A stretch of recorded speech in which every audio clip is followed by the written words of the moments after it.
And we are live. This is Championship Rings on a Tuesday. The football season is over, so give us a few weeks to come up with a new intro for the show.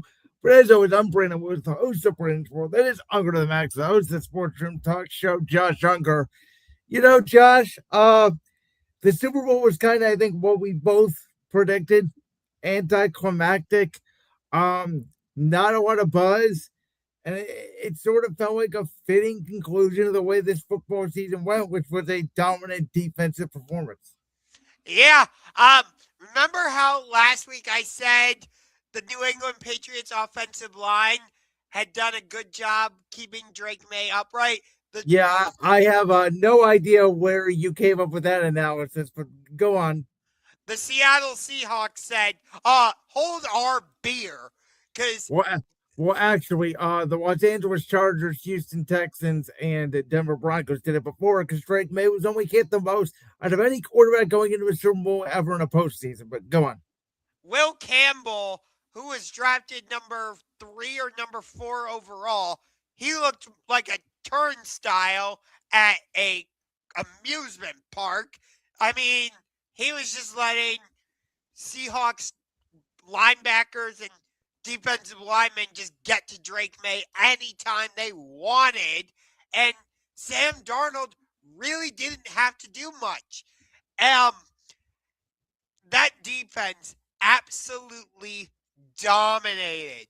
And for a while, it looked like Jason Myers was going to win Super Bowl MVP because the only points we were getting was from him making field goals. So, do you remember? You do this a lot to me. When you ask me, do you remember what I said on a previous show? Do you remember what I said I was watching early in the game? If the Patriots offensive line would hold up. Yes. So what did I do? The first New England series of the game, I am paying very close attention to Will Campbell and the other guy whose last name I can't pronounce, the left guard, on the offensive line. And if you remember going into the game, I said, well, it's going to be a low scoring game. If the Patriots offensive line could protect, they could maybe find a way to score late. Josh, I watched the first passing play the Patriots had in the game, and I said, well, that's it. I'm wrong. This game's over. Seattle's going to blow them out because you could just tell from watching on the tape how much better Seattle's defensive line was than New England's offensive line. And I also thought Collinsworth made a great point very early on in the Seattle first offensive drive of the game when he was talking about look how aggressive the Patriots defensive backs are at jumping the routes of the Seahawks because they're trying to score on defense because they don't believe they can score much offensively. And I said it was going to be a low scoring game. We both said there's a very high possibility that the quarterbacks are not going to win the MVP, even though it really is mostly a quarterback award. It was really a game where Seattle won in the trenches. Their front four got to New England's front four. And I also think that for the Patriots, I thought that was one of the most conservative, disappointing, no life, offensive game plans I have ever seen in the history of the Super Bowl. And I don't think Josh McDaniels is getting enough backlash from the NFL at large as to what the hell was that game plan. They ran the ball on every first down in the first half. They punted the ball on every drive in the first half. And really, they didn't let Drake May for the football down the field. It was like they were protecting Drake May because they did not protect him. And in my opinion, that was one of the biggest mistakes of the game. Yeah, I remember I said last week that this would be a high scoring game. And, well, I was proven dead wrong on that. Um, and I think the reason I had said that is because we saw what Seattle did in the divisional round against San Francisco. We saw what Seattle did against the Rams, which, if you remember, I was asking the question after that game. I said, was that the real Super Bowl? And you said, well, let's see who comes out of the AFC.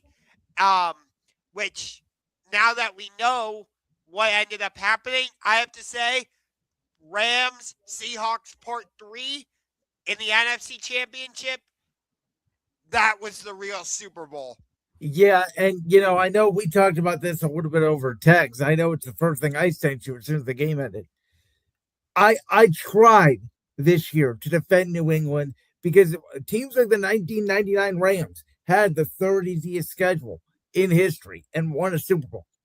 But when you get blown out like that and you look like that you don't even belong on the football field, that is when the easy schedule comes into point.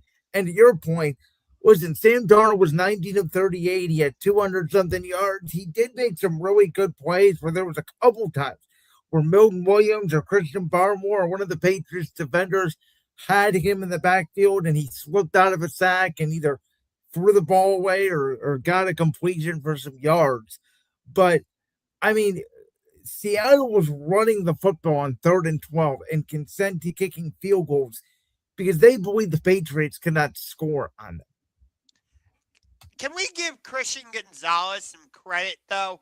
Because he played phenomenal in this game. He really did. Like, I know JSN left the game early with an injury, but still, Christian Gonzalez, basically for how long JSN was in there, JSN wasn't really a factor. And you got to give Christian Gonzalez credit. Well, but what did I say, Josh, going into the game? If you look at Super Bowls historically, the number one wide receivers do not have big games in Super Bowls. I thought it was going to be a Cooper Kupp or a Raheem Shaheed type game. And by the way, JSN got hurt. He had a little bit of a concussion he had to get checked out for. And really, it didn't matter by that point because Seattle was just dominating the football. I mean, JSN was used in that game mostly as a decoy. Was Christian Gonzalez absolutely the best player in the field for the Patriots? Yes, I think if some by grace of miracle, they win the game here, I think Christian Gonzalez would have been the MVP of the game. So he's a great corner. He's going to get paid. He's probably going to get, top of the money market for a corner. I thought he played a great game. However, it didn't really matter in retrospect. No, you're right. I felt like the Patriots offense left their defense out to dry because, yes, you're right. Seattle was effective at running the ball, but for the most part, the Patriots defense held their own. It's not like... I mean, the Patriots offense in 6 out of their first 7 drives went 3 and out, and that's when you knew they're not going to win the game because, to your point, their defense, who had done a good job, held into 4 field goals initially, but when you're out in the field for that long, and not getting a break, eventually the defense is going to break. Yeah, but again, it's not like Seattle ever hit this home run pass. Like, yes, I mean, they had a couple opportunities. The one Darnold missed to JSN on the broken play early on would have been a walk-in touchdown. Gonzalez saved a touchdown twice against Shaheed. So at least Seattle, they did take opportunities down the field, which New England did not do. Again, I thought New England's offensive game plan was let's not lose the game. And to me, that's what ultimately let them lose the game. Yeah, and there's going to be a lot of criticism about whether New England truly is one of the top contenders in the AFC because they got dominated by the Seahawks in the fashion they did and because of the schedule argument. But for them to go on the road, beat Denver, yes, the Broncos had a backup quarterback, but both teams had to play in the snowstorm. New England made the adjustments. Denver did not. They had to go against 2 of the elite or 3 really of the elite defenses in the AFC in the Chargers, Houston, and Denver. Although I will still say Seattle's was the toughest defensive unit that they faced. no disrespect to the other teams, but for New England to even get there, I mean, you you can't like discredit I them entirely. I mean, but from what we know now, you can't totally give them credit either. Let me just lay this out there. Out of the 17 games they played this year, 11 of those games, the coach got fired, and two more were against the Jets, and another one of those was against Joe Flacco and the Cincinnati Bengals, not Joe Burrow. And the other thing is, I think you can make the argument two things on two of the playoff games. Number one, if CJ Stroud, if the Texans just take a knee instead of turning the ball over 5 times, they might have beat New England in that divisional round game because, well, the Patriots offense was not doing that well. They scored mostly off turnovers in the first half. I give you Drake May played a better second half, threw that great ball to Keyshawn Booty to clinch the game, but that game was a lot closer than it should have been. And then I do think in my heart of hearts, and weather has a lot to do with it, I give you it. And Denver missed the fourth down. I understand that. But I do think A, if Bo Nix plays, and or B, if the game does not turn into a complete whiteout where you can't even see the field, even with Jared Stidham, I'm not sure New England's in this game. Yeah, but again, both teams had to play in the total whiteout, and Okay. They did. New England made one adjustment. And by the way, people forget if what's his face, the special teamer, I'm forgetting his name, the kid that blocked the field goal. It's like a 45, 46-yard field goal off the foot of Watts. If that ball isn't blocked, I don't know if New England wins that game. Not moving the ball either. yeah, and if Sean Payton had actually called like a legitimate fourth down play instead of whatever that was, you're right. Denver very well could have won that game. I guess my takeaway is I think there are about 8 teams in the AFC next year who I think legitimately are better than New England. I'm not even sure at this point New England's a playoff team next year. No, it's interesting that you say that. Cam Newton on First Take the other day said the same thing. Like, so you think this was a fluke run for New England? You don't think they're here to stay? Listen, I think over time they will get better, and I think in the next year or two they will get better. But I think there's two things going against them this year. Number one is the perennial Super Bowl loser hangover, which will always happen, and New England's going to have to deal with it. And the fact that they're now going to have to play a first place schedule and not a fourth place schedule to me is a big deal. And number two, the fact that Patrick Mahomes will be back and healthy. Joe Burrow will be back and healthy. Lamar Jackson will be back and healthy. Justin Herbert, I think now has a legitimate offensive coordinator in Mike McDaniel. I think the Tennessee Titans may be one of those teams that go from worst to first in the AFC South.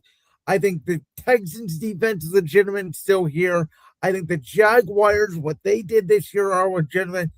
We'll see. I mean, if Aaron Rodgers comes back in Pittsburgh and Mike McCarthy, they're going to win somewhere between 8, 9, and 10 games.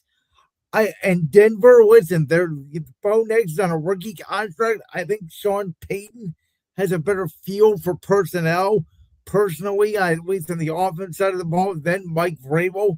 So I just think that is a lot of competition to for sure say that they're going to get back to this spot. They very well could. But I will tell you one thing that I will guarantee you right here today. They're not winning 14 games again.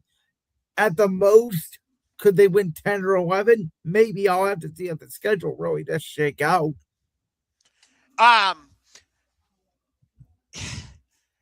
don't think New England is going to fall off the face of the earth. I really don't. No, I'm not saying that they're going to fall off the face of the earth, but the Lions went 9-8 and missed the playoffs this year. Could that be the case for New England? Sure, it could. Here's the thing, though. There was only one vote separating Matt Stafford and Drake May in the MVP voting, if you remember. Mike Vrabel won Coach of the Year.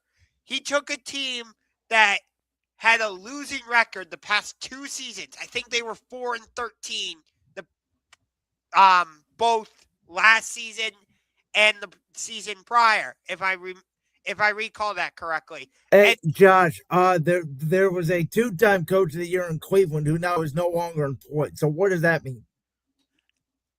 fair, he should not have been fired. Don't get me started on that. I'm It's still it's just pissed. the point. By the way, most coaches of the years, you look historically, within the next 2-3 years, they're actually fired. Yeah, Brian Daboll is a perfect example of that. Yep. But let's, you asked this question: did Kenneth Walker deserve Super Bowl MVP? He was Seattle's offense. I mean, no, he didn't score an offensive touchdown, but he was the reason Seattle was able to move the ball offensively. I mean, really, you could have given it to one of the defensive players. Like, I get it, because the defense dominated. But, again, offensively, JSN wasn't really doing anything, as you said. Sam Darnold was good, not great. I mean, he completed 50% of his passes. He couldn't win the MVP. So, for me, it made sense that Kenneth Walker won Super Bowl MVP. You don't have to score a touchdown to be effective. No, I completely agree with you. I think Kenneth Walker should have won MVP, and I think the only other argument you could have made for a player would be Devin Witherspoon, who got in a couple of sacks. He's the one that picked up on that scoop and score at the end of the game, which I guess they ruled an interception somehow. That I don't understand. I thought it was a fumble and a return. But he only blitzed, I think I saw like on 20 snaps going into the game, and then he ended up blitzing 8 or 9 times in the game itself. So Seattle, I thought, did a really good job at coming out with a different game plan defensively, and New England was not ready for it. And to your point, like Dexter Lawrence got a couple of sacks. I think Leonard Williams got a couple of sacks. Some other people got a sack here and there. It wasn't just one guy. You could have looked at the blueprint of Malcolm Smith and Super Bowl 48 when Seattle absolutely crushed Denver. But I think Kenneth Walker was the only one in the first half, especially moving the football for Seattle. The fact that he had over 100 yards in the first half shocked me, especially with those 2 defensive tackles for New England. I thought they would be able to stop the run. As you and I both said, that was going to be the key for both teams' defenses. And the ironic thing is with Kenneth Walker, he may have won Super Bowl MVP. There is no guarantee that this coming September he is in a Seahawks uniform. I very much doubt Seattle's going to let him leave the building. Well, to me, it depends on if they think Zach Charbonnet is healthy, they're not going to want to pay 2 running backs. So they either can franchise tag Walker, which I think is a possibility, but I do think there is a world if some team wants to pay him because they saw what he just did, he may walk. You know what's interesting is over the offseason, Clint Kubiak was the name we kept hearing in terms of head coaching candidates for Seattle. I'm saying like he was the name on Seattle's staff that was being considered for head coaching opportunities. And yet we saw what Seattle's defense did on Sunday in the Super Bowl. And you never really heard Seattle's defensive coordinator being mentioned for head coaching opportunities. Because it is exquisitely stated that is Mike McDonald's defense. He runs it. He's the play caller. Very similar to like a Sean McVay, Kyle Shanahan, etc. Fair, but I still think it's interesting that when your defense is that effective, the defensive coordinator should get some consideration. From what I've been told, he's being considered in Cleveland for the Browns defensive coordinator position. Oh, don't get me started on that one. Good God. But yeah, I mean, again, this was a weird Super Bowl. Walker becomes the first running back in the Super Bowl era since Terrell Davis in 1998 to win Super Bowl MVP. And it is sort of this ironic thing where last year with Saquon Barkley, Josh Jacobs, Derrick Henry, sort of bringing back the importance of the running back position for now a running back to win MVP. You do wonder if, and Saquon Barkley accounted last year for only 1.9% of the Eagles' cap, which was the highest in over a decade. You do wonder now if teams are going to look and say, do we need to pay a running back? And again, I think a team out there like if the Raiders didn't have Ashton Genty, I could totally see them saying, okay, we could sign Kenneth Walker. Maybe like a Tampa Bay Buccaneers team or a team that feels like they need more of a running game. Maybe New Orleans, if they don't feel like Alvin Kamara's up to par anymore. Like, I think there is a place where Walker could get paid and be a starter somewhere else. Yeah. Walker yes, he had the tough yards. Maybe the quietest MVP gather. I agree with that. Well, yeah, I mean, the game was quiet. I mean, how many non-football fans did I talk to on Monday that basically said I watched the halftime show and went to bed? And the commercials stunk. Oh, I 100% agree with you on that. It was nothing but sports betting and AI commercials. It was a really, this Super Bowl going into it, and I said this. I think I had this in it more than you. It was a boring Super Bowl. There was no hype behind it. There was no enemy. Nobody cared who won. It didn't even feel like Super Bowl Sunday. It did not feel like the big game, though I did think NBC did a terrific job on it. Yeah. Let's see. Question. What did Eagles fans and Browns fans learn from this Super Bowl? Well, Grandizer, Eagles fans didn't need to learn anything because we've already been to the Super Bowl, 2 times in the last 3 years. Browns fans should learn that you need a whole team and you need a quarterback and you need a lot of help, and you're nowhere close to the Seahawks. No, the Browns are not in a position to make the Super Bowl. I'm not going to be one of these delusional Browns fans that saw the Super Bowl 61 logo and said, oh, that looks like the shores of Lake Erie. No, I'm not going to do that. All right, go ahead. Huh? By the way, I want to talk about that because the Super Bowl 61 logo did come out, and there's a lot of orange on it, and the waves in it are kind of like a teal or an aqua. So people are thinking it could be like a Bears-Dolphins Super Bowl. That would make Grandizer happy. I will put a lot of money that it will not be the Dolphins. I'll tell you that. Yeah, I could see it being the Bears, and which, if it is, I would love to see them play the Jaguars. That's the Super Bowl I wanted to see this season. I will put this out there now. I know we're not going to do our NFL predictions show for quite a while, but for Super Bowl 61, I'm going to say it right here, right now. At SoFi Stadium on Valentine's Day on ESPN, it will be Caleb Williams and the Chicago Bears going against Trevor Lawrence and the Jacksonville Jaguars. You know what? I don't mind that pick since we're doing this, and it does kind of tie into our next topic, which is should Seattle be favored to repeat. I'm going to go out on a limb and say this. Representing the NFC for what may possibly be his final career game in the NFL in his home stadium, Matthew Stafford and the Los Angeles Rams. I could see it, honestly, because the Rams and Seahawks, rightfully so, as of right now, from what I saw, they are the co-favorites to win Super Bowl 61 next season. Yeah, and that we'll talk about that here in a minute. Them in Seattle are. But here's a fun one, Josh. That's what I said.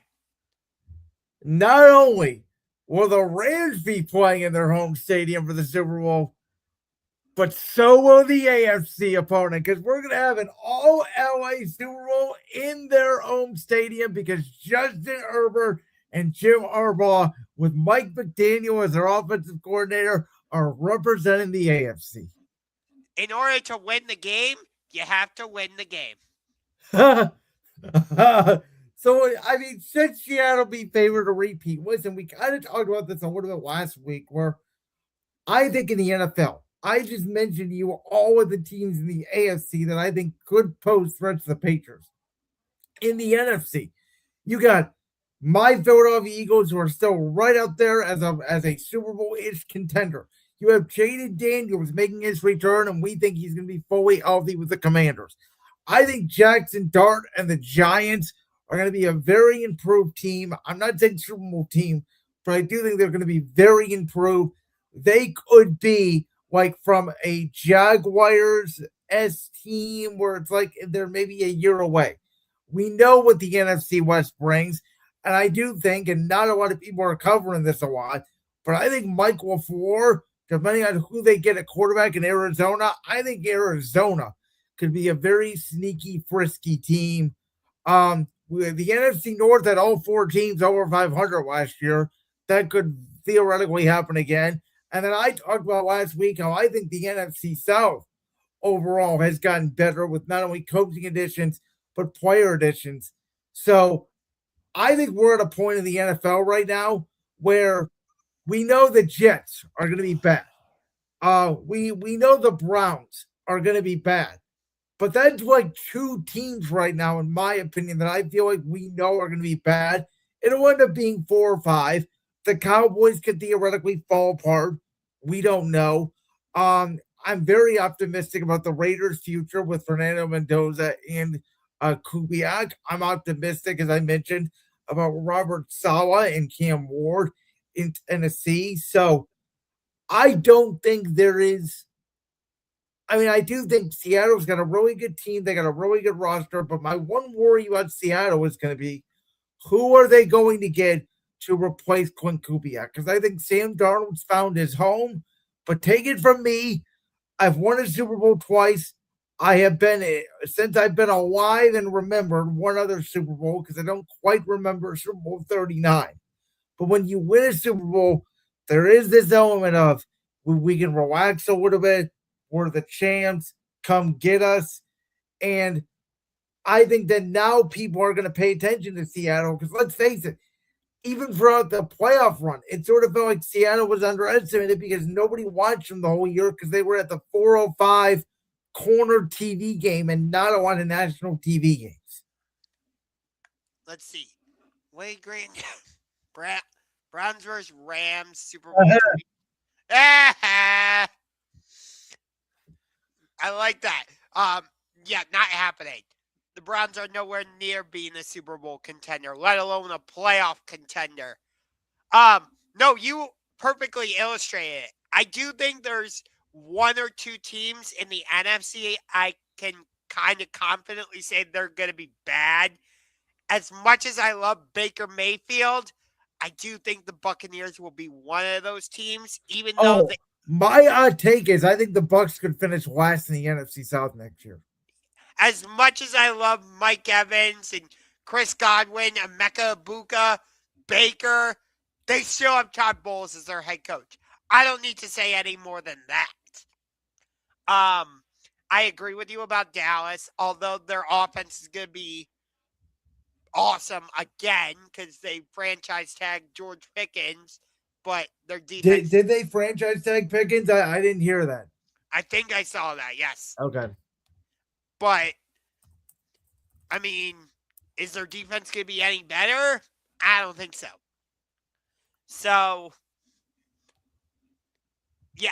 And as much as I love Jaden Daniels, I don't trust the Commanders. I don't. Okay. I mean, they did make the NFC Championship game 2 seasons ago. Again, I think the draft is going to tell us a lot. And this draft, we'll get into it more as the season hits, but it's a very offensive line, defensive line, edge draft. And there's outside of Mendoza, the quarterback class is pretty weak. And there's not a lot of players that you go, oh my God, I have to get this player. I have to move up. A lot of these players in the same similar group, very similar players. So I don't think there's going to be a lot of movement per se in this draft either. Well, you say that, but even in the years we think that's the case, we usually do end up getting a lot of movement.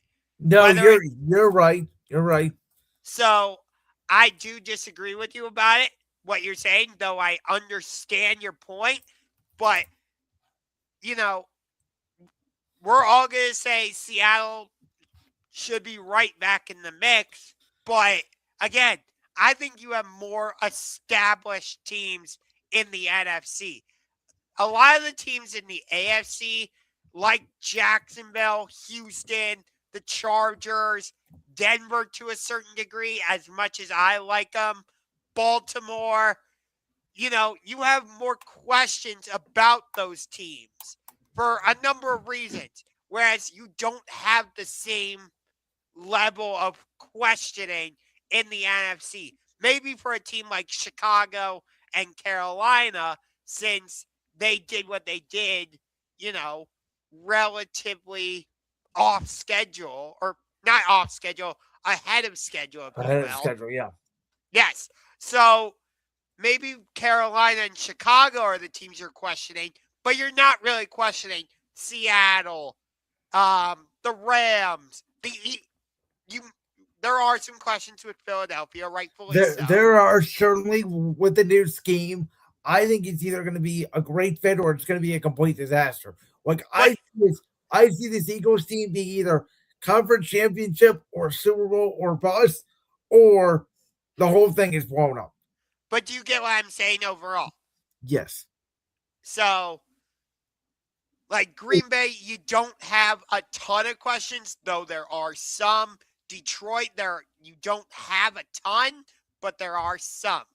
I feel like there are way more questions to be asked on the AFC side. Josh, I'm going to play a quick little fun exercise for you, real quick. So let's assume the Rams and Niners are playing week 1 in Australia and take those two teams off the board. Out of the Arizona Cardinals, Dallas Cowboys, New York Giants, Kansas City Chiefs, Los Angeles Chargers, the Patriots in a Super Bowl rematch, or the Chicago Bears, who would you like to see Seattle open the season against? Well, my answer would be the LA Rams, but like you said, that's probably not going to be the case because of the Australia game. So I would actually go with the Chicago Bears. Yeah, I agree with you somewhat. I think the Bears would be a great choice. Dallas, I don't think you do because we saw them last year. Kansas City, I don't think you do because we don't know for sure yet if Mahomes is going to be back by week 1 or not.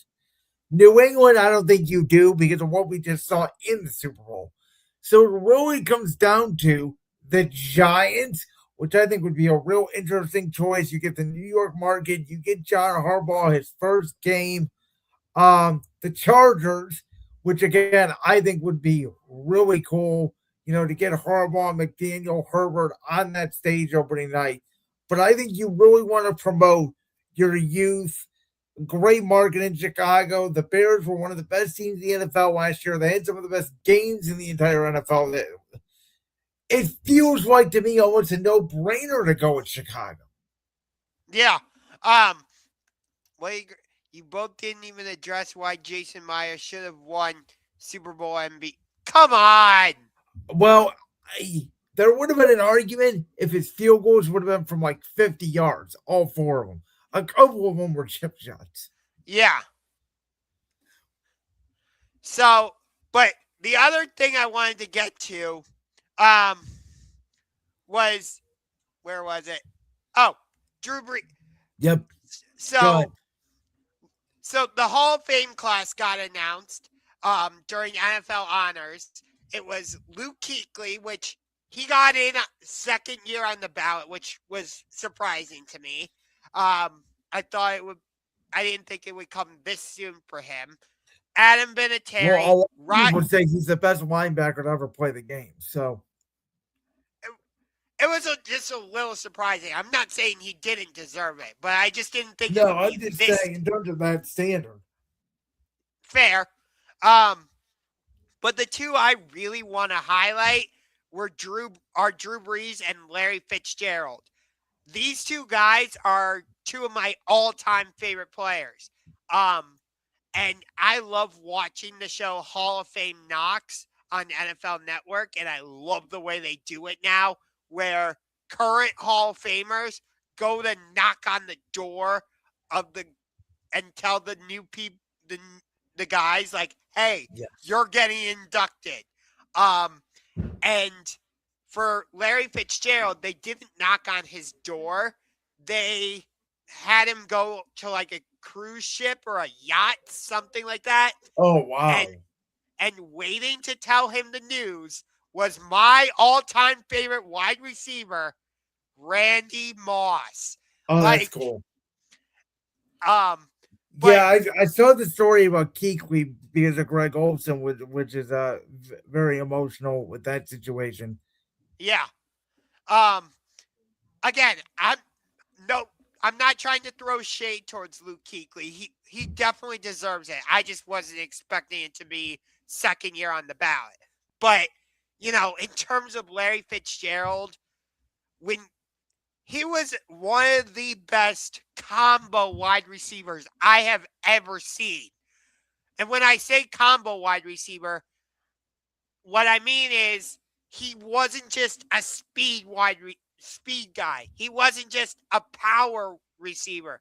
He was a great receiver that could do both. Like, if you threw it up to him, chances are he's coming down with it. You want him to run like a 20-yard route? Okay, just throw it up to him. He's probably coming down with it.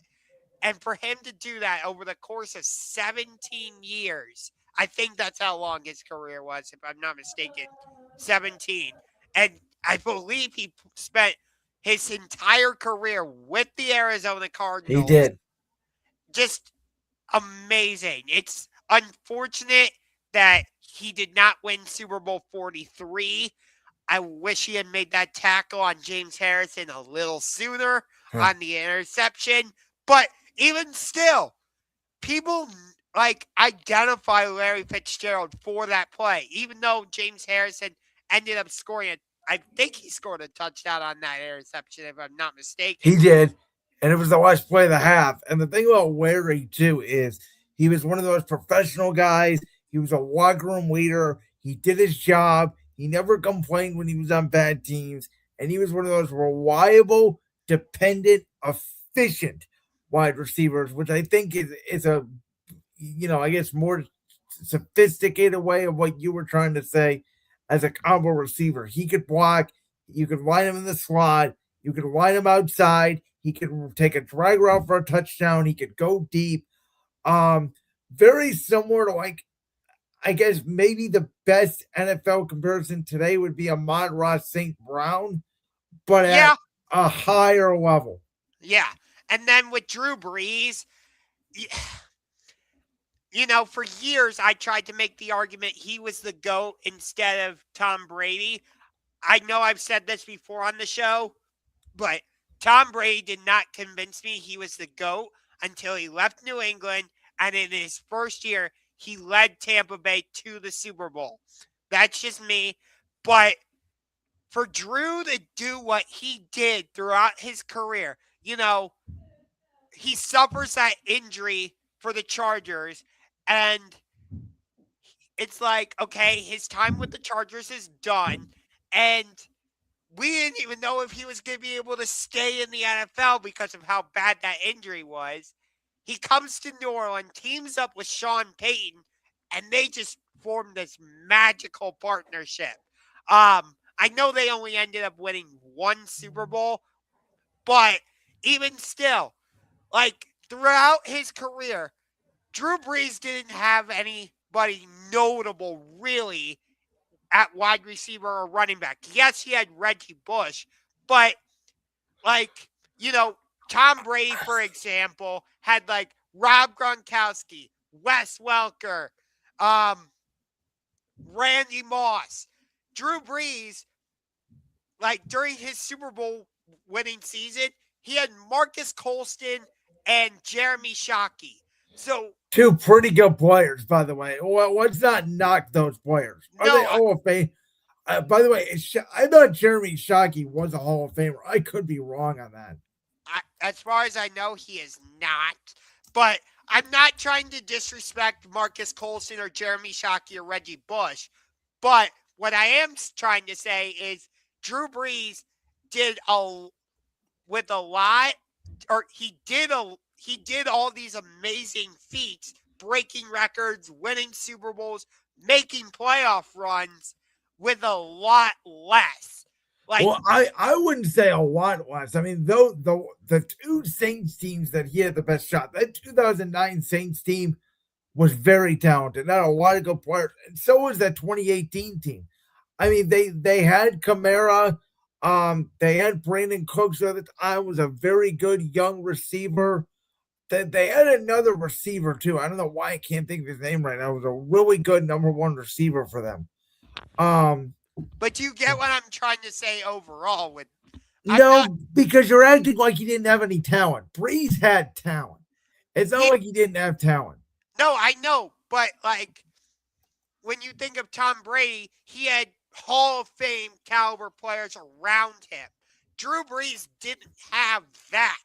Like, No, but I think what also helped Drew was he had a Hall of Fame coach on the offensive side of the ball. I think that helped a lot. yeah. Um, but overall, Drew and Larry are two of my all-time favorite players, alongside LaDainian Tomlinson, Maurice Jones-Drew, Randy Moss. I mean, I don't I don't know if I could put together a top five for my all-time favorite players. I just know like that group is would would be it. Not sure of the exact order. Brian Urlacher and Reggie Wayne are also in there, but you know I'm just extremely happy for both of those guys. When I was watching NFL honors and I saw that both of them made the Hall of Fame, oh my god, I was so excited. Like I literally like screamed out of pure excitement for both of them because you you know when I was growing up, I would just watch them and be like, "Oh my god, they these guys are amazing!" So Like, I have two takeaways. One of them is, you know, this is my rule when it comes to the Hall of Fame. If I say your name and you scare me as a fan, you're a Hall of Fame. And when I heard that the Eagles had to go up against Drew Brees, yeah, I was scared. So Brees is a Hall of Famer, Larry Fitzgerald Hall of Famer, Luke Kuechly Hall of Famer, Adam Vinatieri Hall of Famer, all of the above. Yes, absolutely agree. My other take is those four names I just mentioned: Vinatieri, Larry Fitz, Brees, um, Luke Kuechly. I'm old because I remember when Luke Kuechly was drafted, and now he's in the Hall of Fame. I know, um, and of course, one of the big talking points right now is the fact that Bill Belichick did not get in the Hall of Fame. But I'm just like, okay, big deal. Bill Belichick didn't get in. Two of my all-time favorites did. So for me, I don't give. Wait a minute, wait a minute. We have to talk about that statement you just made because 2 weeks ago on this show, you're the one that said it's an outrage that Bill Belichick is not on the first ballot. Now all of a sudden you're saying, no big deal because Larry Fitzgerald got in, so I'm okay with it. For me, the fact that two of my all-time favorites got in trumps that. That's just that's a personal thing. That's all. Um, I still think it's egregious that Bill Belichick did not get in as a first ballot. I'm not like retracting that statement, nor am I trying to contradict myself. Okay, I just want to make sure we gotta have some take integrity on this show. Yes, I'm trying to keep my take integrity. All I'm trying to say though is the fact that two of my all-time favorites got in trumps the egregiousness of Bill Belichick not getting it.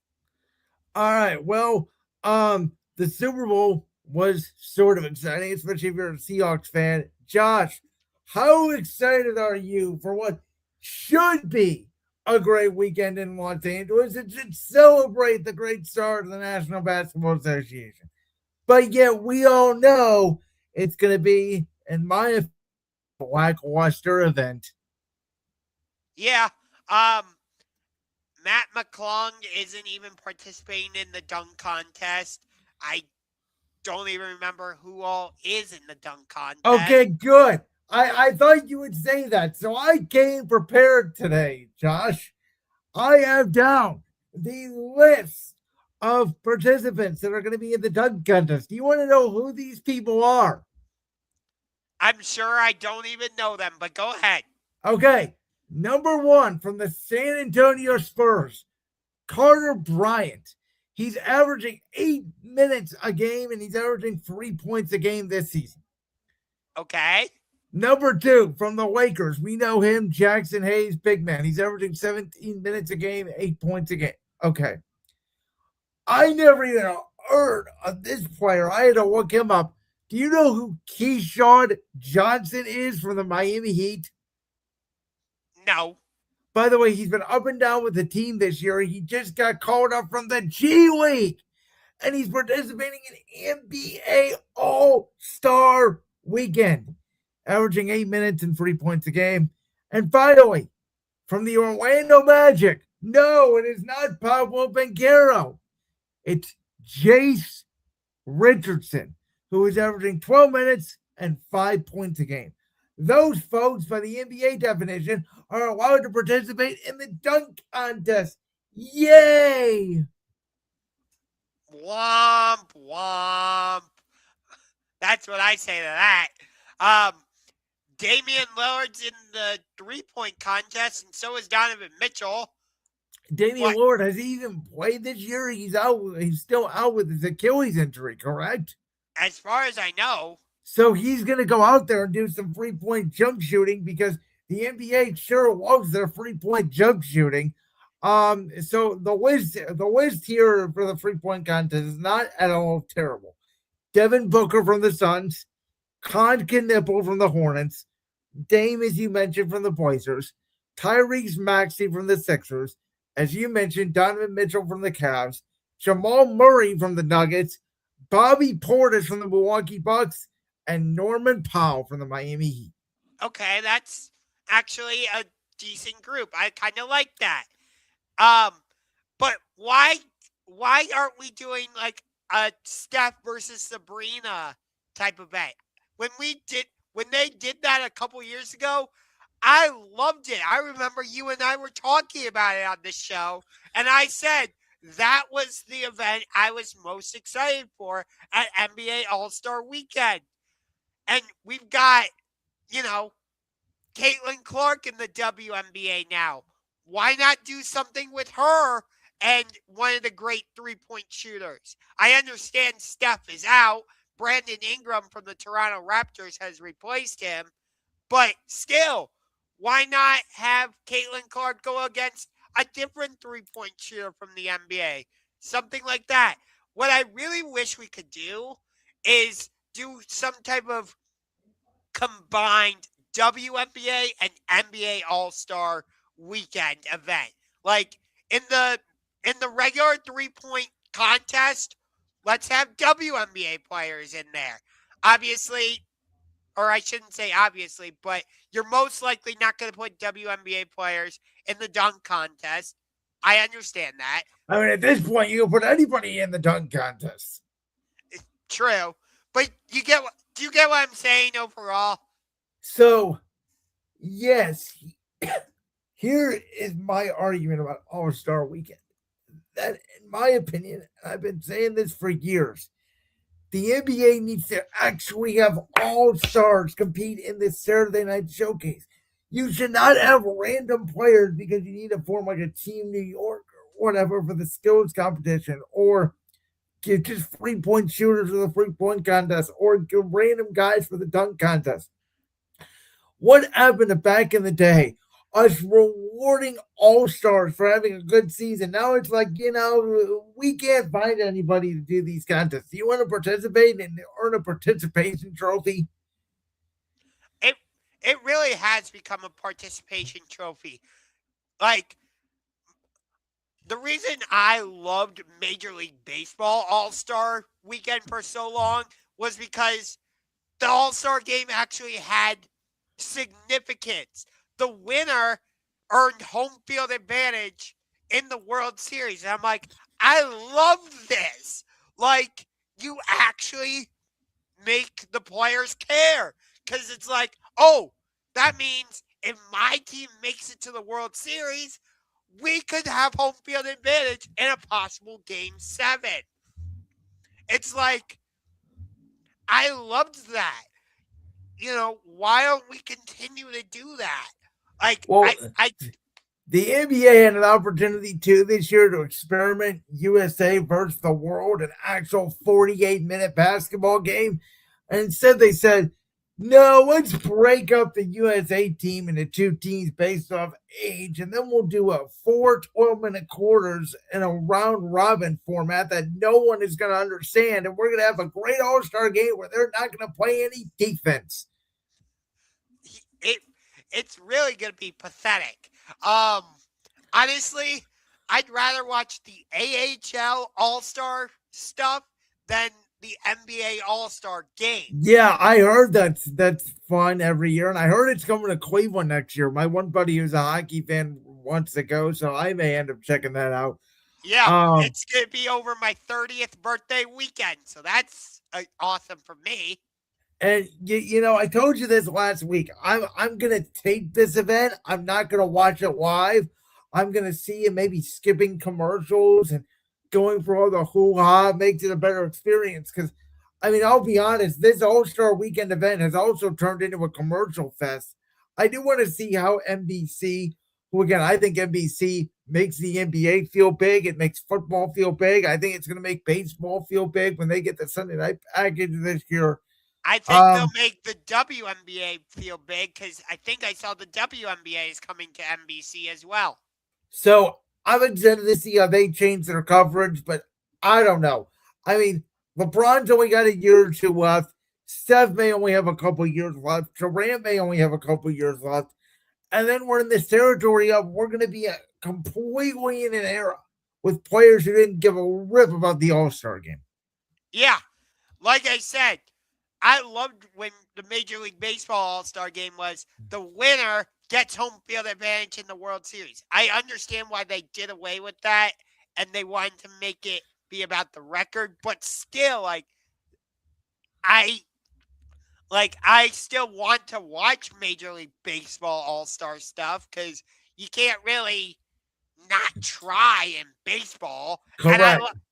and like with the home run derby, that's actually fun to watch because you're like, how far are these home runs gonna go? And And there's drama behind it. And NBA All Star Weekend, the Saturday event, used to be my one of my favorite nights of the year. I used to love watching the best players try to dunk the ball, try to watch Blake Griffin jump over a car, watch Dwight Howard fly for the air as Superman, watch the best 3 point shooters in the league. The old skills competition they used to do, where it used to be, a player, a Hall of Famer, and then like a WNBA player. And they used to be able to hit a free throw and a layup and a 3 point shot in the half court, and it was timed. Different than what the skills competition is now. Like that used to be fun to watch, and it used to be a showcase for the NBA. Now it's just a place to where you can bring people to LA, and the Atua Dome is going to look beautiful because it's one of those beautiful facilities, I would argue, in our country, and it's just going to be a place where the NBA can sell tickets. yeah, like I really haven't heard a lot of hype around the All Stars game or All Star weekend in general.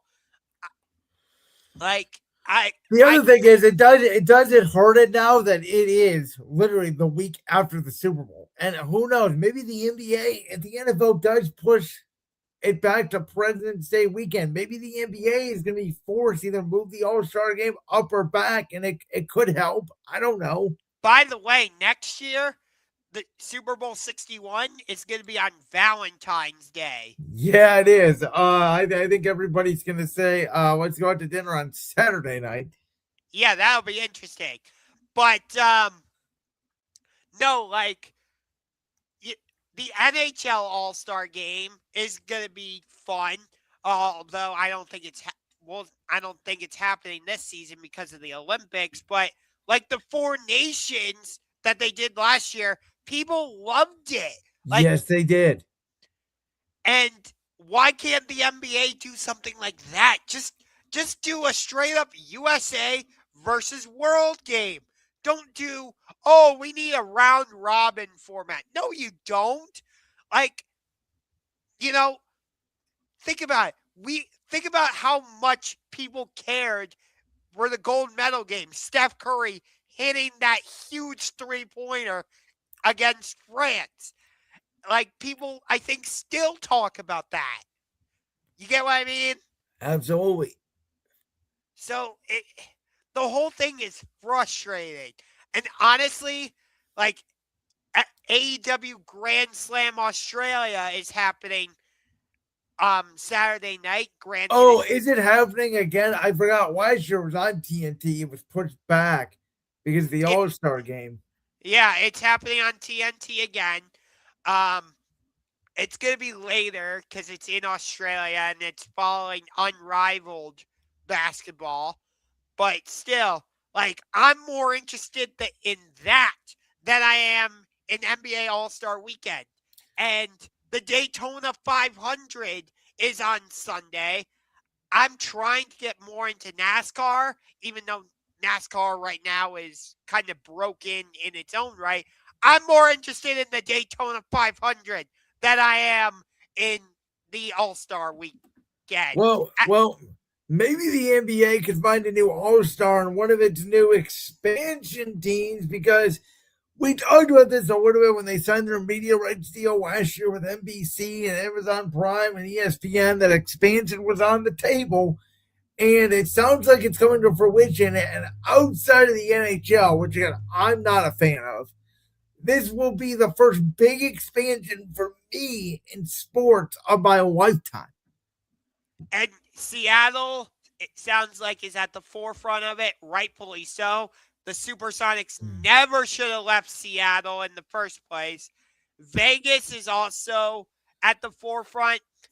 I don't know why there's been this sudden sports explosion from Vegas. I heard Kansas City, Pittsburgh, Mexico City are also going to be on the discussion. I think Seattle's like a foregone conclusion. Personally, I don't want an NBA team in Vegas. It just doesn't sit well with me. But it's probably going to happen. It'll be interesting, though, to see the ripple effects of it because both Seattle and Vegas are going to be in the Western Conference, which means you're probably going to have to move a team from the West to the East. That's the topic, right? Yeah.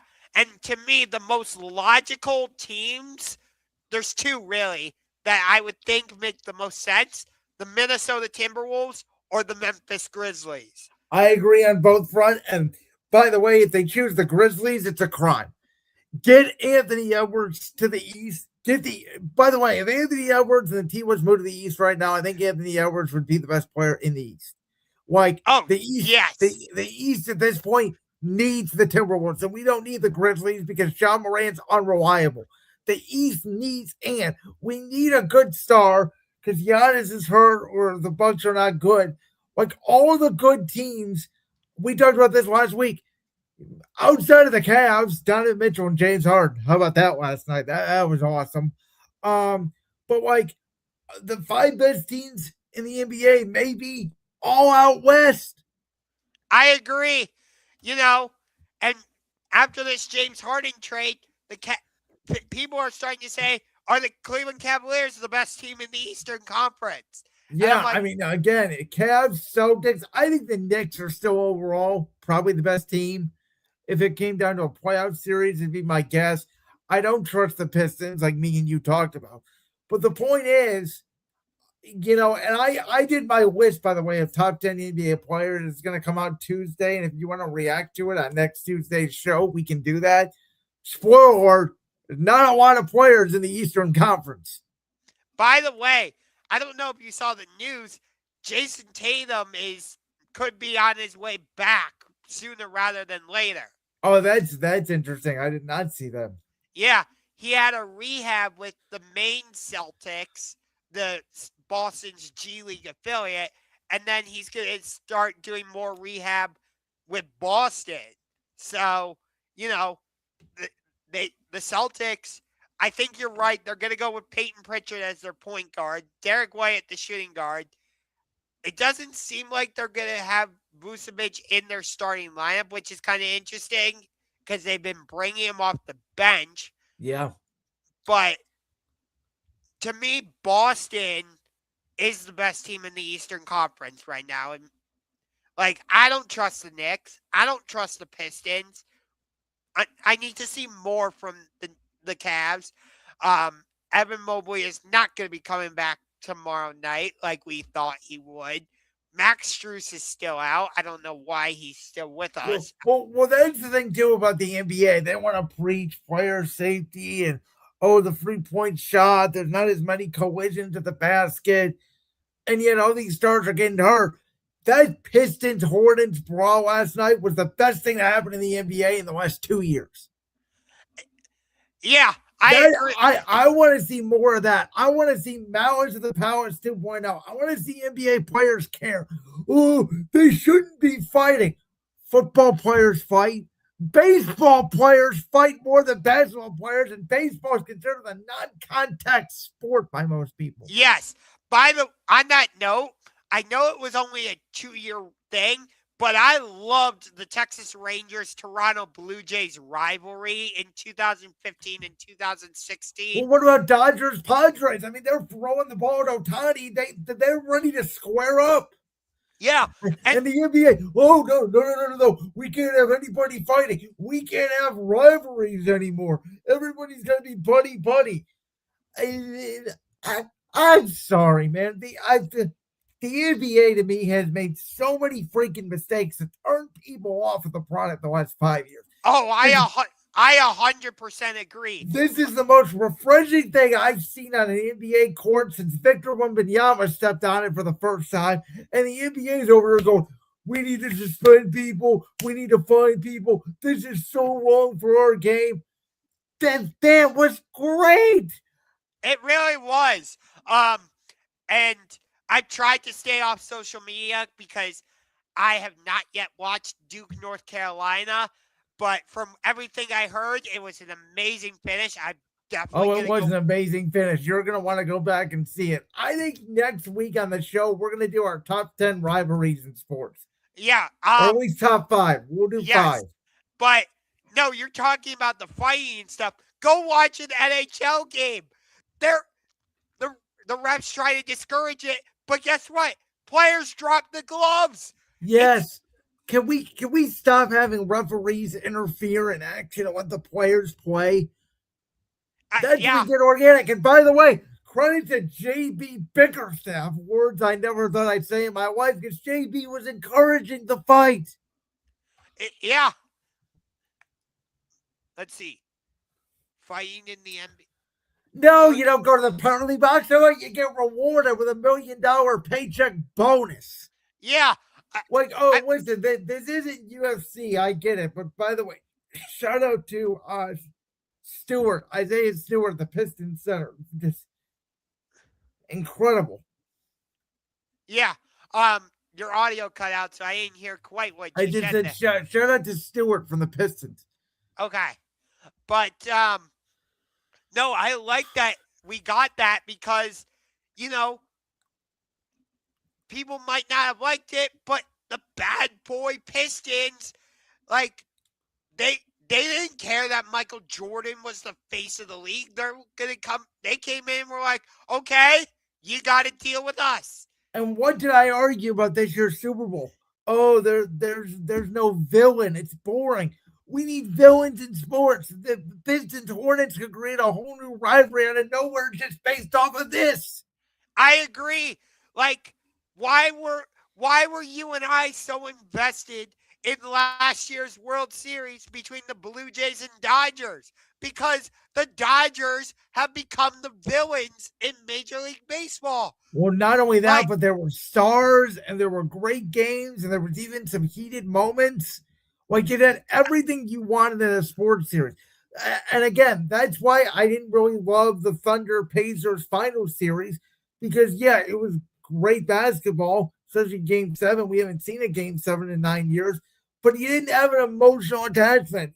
Oklahoma City was this great team and they had a great title run, sure. But these teams didn't hate each other. You didn't feel animosity like you felt with Cavs Warriors 9 years earlier.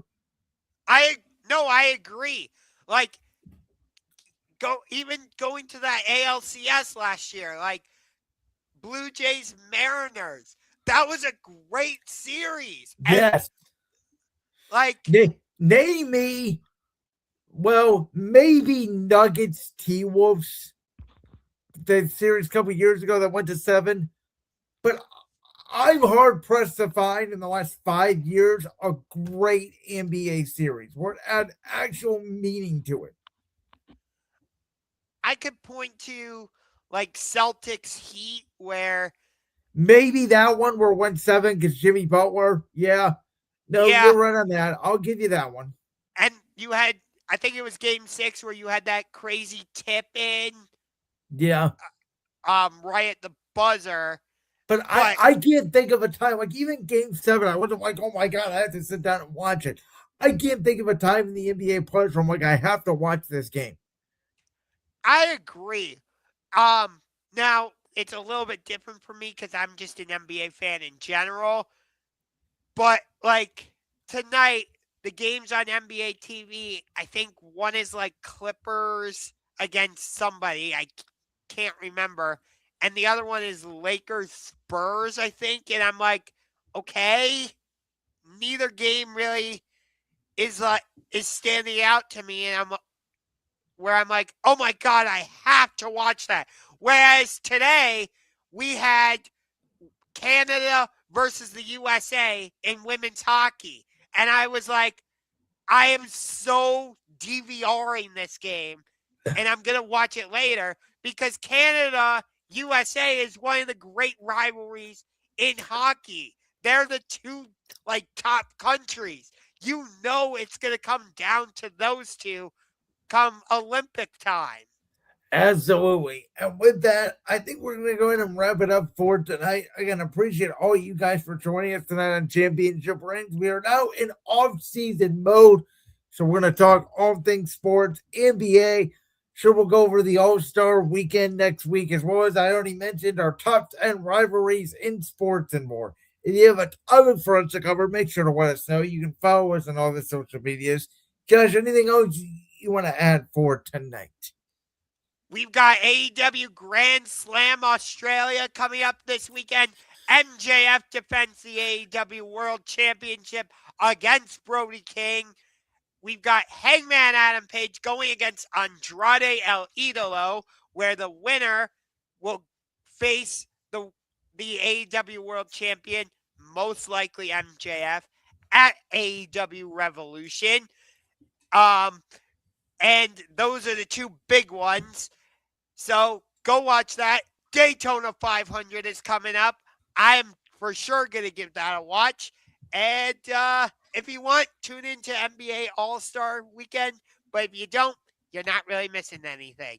And with that, we'll be back next week on another edition of Championship Rings. Bye-bye.